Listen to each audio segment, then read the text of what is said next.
Are you stuck trying to write your nursing assignment using APA format?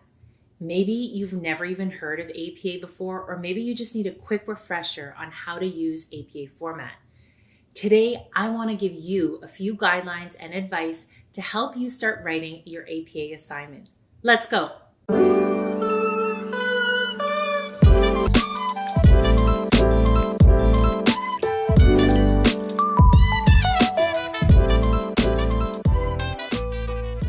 Hi everyone, my name is Professor Jess B.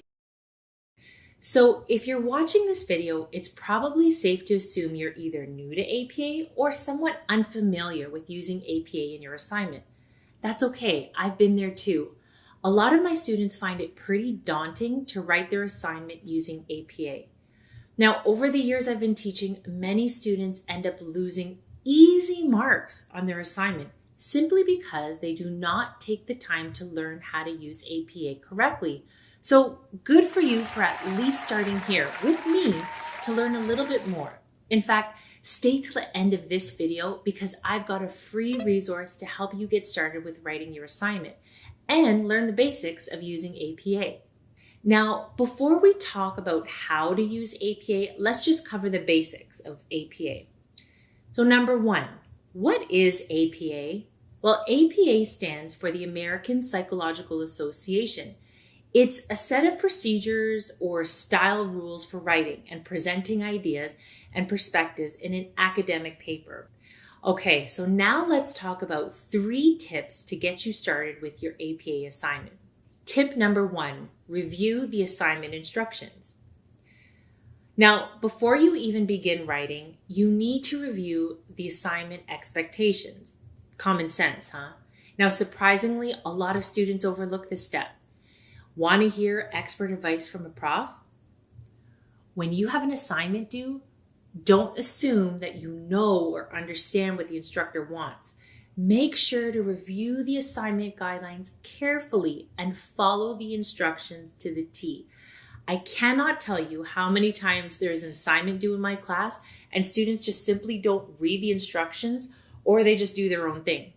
Remember, part of being a healthcare professional and a future nurse is following instructions like medical orders. So when you have an assignment or an evaluation, make sure you follow the instructions and you do what you are asked of and clarify if you need that help as well.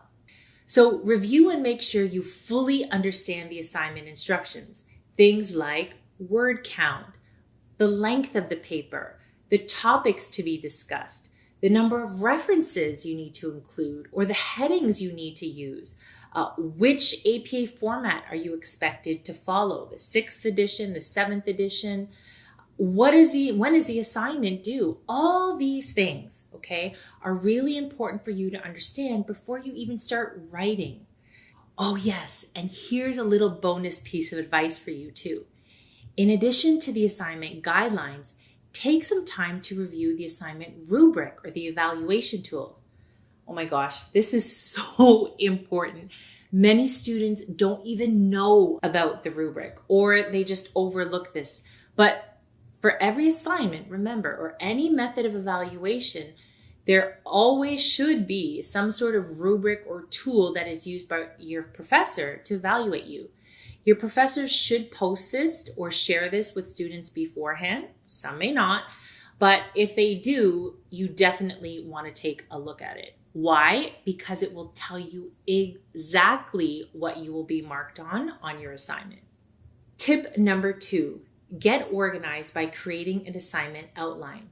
Tip number 2 is to get your thoughts organized by creating an outline. It's like going into the grocery store without some idea of what you want to get when you're there.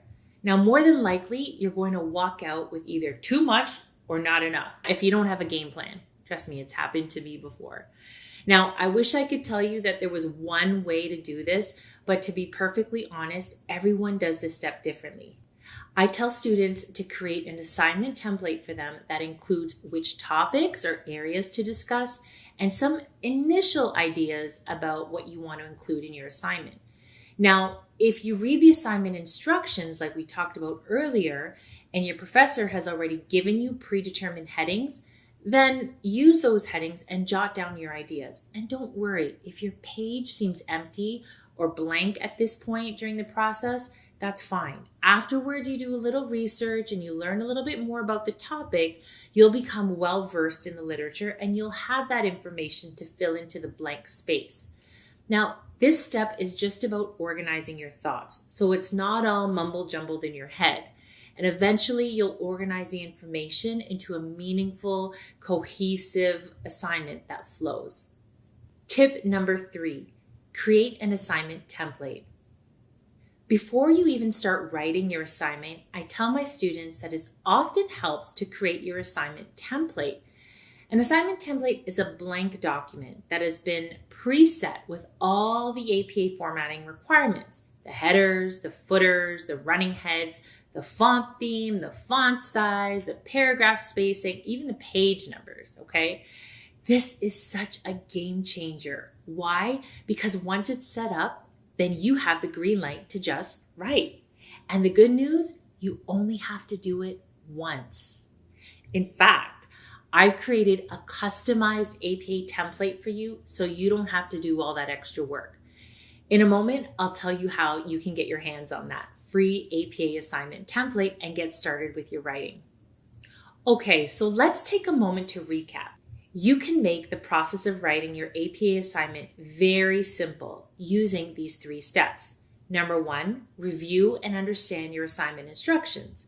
Number 2, get organized and create an outline of your key talking points. And number 3, create an assignment template.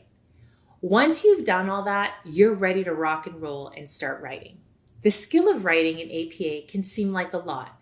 Don't beat yourself up. If you don't get it right away the first few times, just like any skill, it will take repetition and learning from your mistakes.